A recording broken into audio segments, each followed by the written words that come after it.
என்னடா இவர் வாயால் இப்படி சொல்றாருன்ட்டு யாரும் தவறா நினைச்சுக்க வேணாம். ஏன்னா இது ஒரு விதத்துல ஒரு ஃபேக்டும் கூட. அதனால தான் நான் சொல்லணும்னு ஆசைப்படுறேன். நம்ம யார் தெரியும்ல? நாம எல்லாருமே சொல்றேன். நாம யார் தெரியும்ல? இந்தியாவின் மாபெரும் மக்கள் சக்தி கொண்ட ஒரு மகத்தான வெகுஜன மக்கள் படை.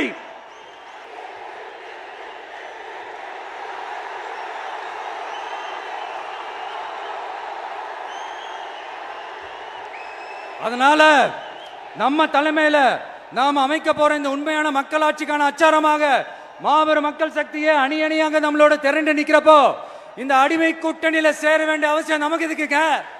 நம்மளுடைய இந்த கூட்டணி சுயமிழந்த கூட்டணியெல்லாம் இருக்காது, சுய மரியாதை கூட்டணியா தான் இருக்கும். இந்த ஒரு பக்கம் RSS கிட்ட அடிபணிஞ்சுக்கிட்டு, இன்னொரு பக்கம் மதச்சார்பற்ற கூட்டணின்னு இந்த மக்களை ஏமாத்துற கூட்டணியெல்லாம் நம்ம கூட்டணி இருக்காது. நான் இப்பவும் சொல்றேன், நம்மளை நம்பி வர்றவங்களுக்கு ஆட்சியிலும் அதிகாரத்திலும் உறுதியாக பங்களிப்பு செய்யப்படும். உடனே இந்த கேள்விகள்லாம் வரும்.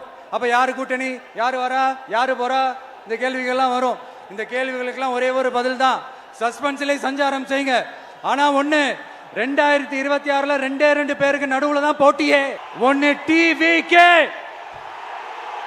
இன்னொன்னு DMK.